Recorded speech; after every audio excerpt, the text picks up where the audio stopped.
Assalamualaikum warahmatullahi wabarakatuh.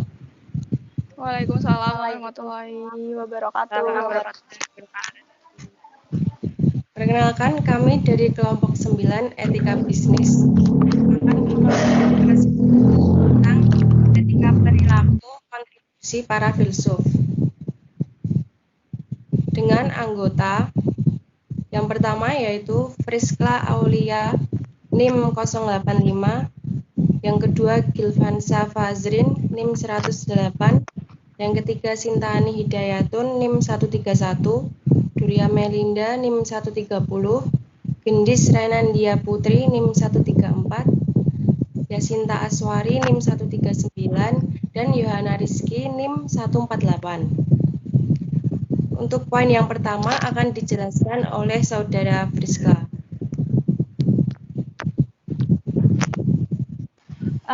Baik, sebelum kita menuju kasus yang akan dibahas, di sini saya akan menjelaskan dulu mengenai etika dan kode etik.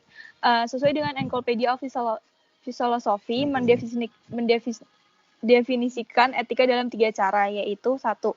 Pola umum atau cara hidup, 2. Seperangkat aturan, perilaku atau kode etik, dan 3. Pertanyaan tentang cara hidup dan aturan perilaku. Moralitas dan kode etik didefinisikan dalam Encyclopedia of Philosophy yang mengandung 4 karakteristik. 1. Keyakinan tentang sifat manusia. 2. Keyakinan tentang cita-cita, tentang apa yang baik atau yang diinginkan atau layak untuk mengejar kepentingan diri sendiri. 3. Aturan yang menjelaskan apa yang harus dilakukan dan apa yang tidak harus dilakukan. Dan 4. yang terakhir, motif yang cenderung membuat kita memilih jalan yang benar atau salah. Oke, selanjutnya ada perbedaan etika bisnis dan hukum. Etika mencakup analisis dan penerapan konsep seperti benar, salah, baik, buruk, dan tanggung jawab.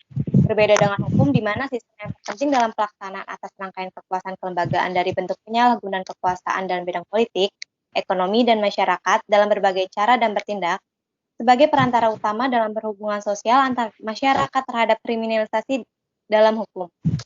Jadi mengingat hukum ini diturunkan dari etika, maka dapat dipastikan bahwa semua pelanggaran hukum adalah pelanggaran etika.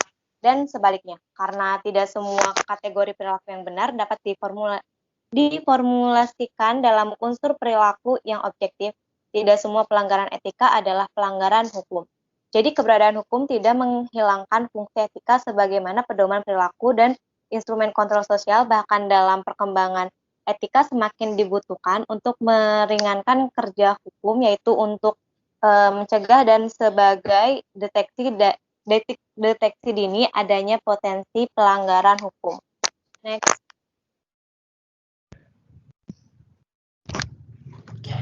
Untuk kasusnya yaitu pembayaran teroris. Alex McAdam, mantan CEO dari Athletic Shoes, diminta untuk bergabung dalam Board of Consolidated Mines International Incorporated. Alex menjabat 2 perusahaan, namun seperti diketahui CMI merupakan langkah besar untuk Alex.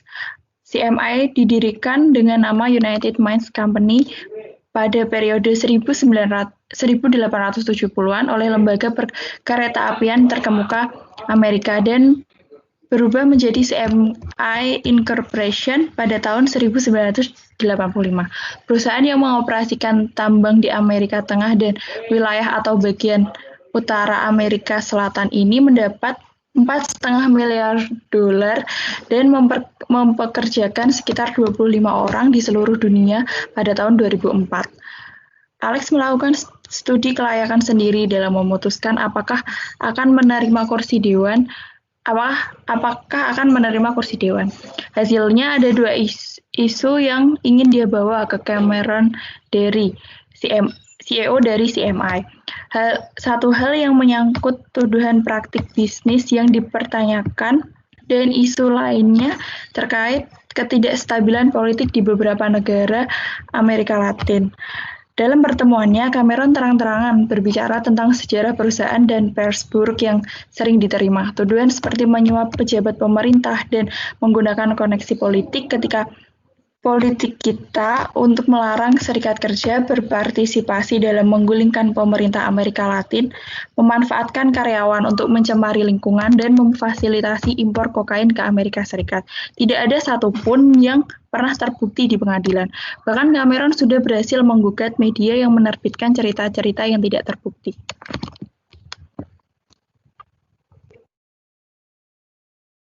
Selanjutnya yaitu adapun lingkungan politik. Tidak ada pemerintahan yang efektif di banyak negara di lokasi tempat Cameron beroperasi. Bahkan para militer sering mengoperasikan daerah pedesaan lokasi perusahaan mengoperasikan tambang CMI. Hal ini adalah organisasi yang sangat buruk. Para militer memiliki pasukan berani mati mereka sendiri. Para militer telah terlibat dalam pembantaian, penculikan, dan penyiksaan terhadap puluhan ribu warga Amerika Latin. Sebagian besar dari mereka petani dan buruh, serta serikat buruh dan sayap kiri tokoh publik. Para militer tidak mengganggu operasi CMI dikarenakan perusahaan sudah membayar mereka. Pembayaran yang dibuat adalah untuk sebuah perlindungan. Apabila tidak membayar, maka akan membahayakan personel dan properti. Meskipun Alex menyebutnya sebagai pemerasan, akan tetapi Cameron menegaskan bahwa hal itu dicatat sebagai layanan keamanan dan pembayaran tersebut dilakukan secara tunai, tanpa menyimpan faktur untuk mendukung pembayaran. Cameron menyatakan bahwa terdapat masalah tambahan. Pemerintah Amerika Serikat telah menyatakan United People Liberation Front menjadi organisasi teroris dan penasihat hukum luar atau eksternal yang menyarankan untuk berhenti membuat pembayaran. Namun demikian, apabila berhenti, takut apa yang mungkin terjadi kepada karyawannya. Cameron juga menyatakan bahwa ia tidak ingin mendukung perdagangan narkoba dan terorisme, tetapi perlu tambang untuk tetap terbuka. Cameron mengatakan bahwa jika Alex bergabung dengan Dewan, hal pertama dalam agenda bulan depan adalah membahas pembayaran tersebut. Ia ingin bahwa menjadi Dewan harus menyetujui terus pembayaran dalam rangka menjamin keselamatan karyawan dan operasi Amerika Latin.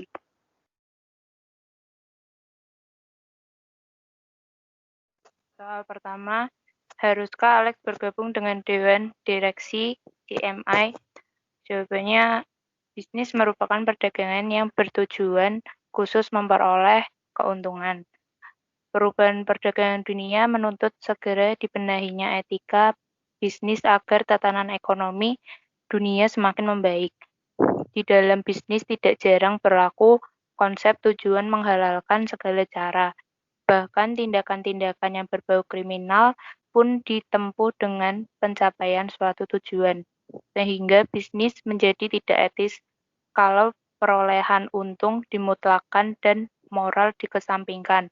Kalau sudah demikian, pengusaha yang menjadi penggerakan motor perekonomian akan berubah menjadi binatang ekonomi. Dari hal tersebut, sebaiknya Alex dapat memilih untuk bergabung dengan Dewan Direksi CMI agar dapat menjaga etik perusahaan dan dengan bergabung akan dapat memberikan keputusan-keputusan bisnis atau pandangan berdasarkan norma-norma aturan yang telah disepakati dan harus dilandasi berdasarkan kaedah profesional bagi seorang direksi dalam mengambil keputusan. Dengan menjadi salah satu seorang direksi, Alex sebagai pemimpin puncak akan dapat mengambil kebijakan atau tindakan tegas yang perlu diambil karena kebiasaan memberi sejumlah uang kepada United People's Liberation Front dalam konteks bisnis. Melakukan hal ini menjadi budaya kerja organisasi. Perusahaan semaksimal mungkin harus dapat menghilangkan persepsi negatif ini karena dengan kebijakan yang melanggar etika seperti ini akan menghancurkan perusahaan dan diperlukan waktu yang lama dan biaya yang besar untuk memperbaiki hal tersebut. Next.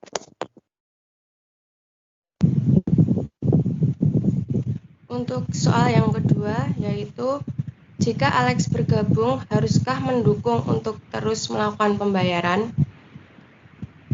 Menghadapi kasus yang mana manajemen ingin terus melakukan pembayaran, Jika pembayaran tidak dilakukan, itu bisa mengakibatkan kerugian dan mengancam bagi karyawan.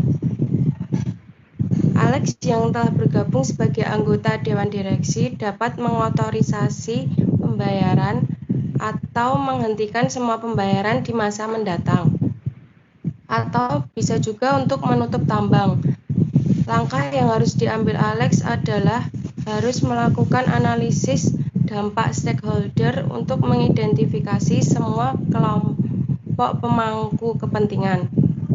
Dengan terus melakukan pembayaran tersebut, ataukah mengikuti etika bisnis dari keprofesionalismenya.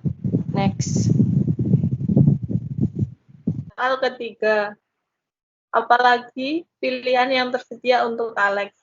Pilihan yang tersedia bagi Alex dari kasus tersebut apabila tidak ada hal yang dapat dilakukan atau perkembangan keselamatan perusahaan dan karyawan terancam sehingga menghambat kinerja perusahaan dikarenakan masalah pembayaran kepada pihak UPLF sudah dihentikan dan respon dari pihak keamanan yang berkewajiban pemerintah AS sendiri tidak dapat menjamin fasilitas keamanan perusahaan dan karyawan di dalamnya.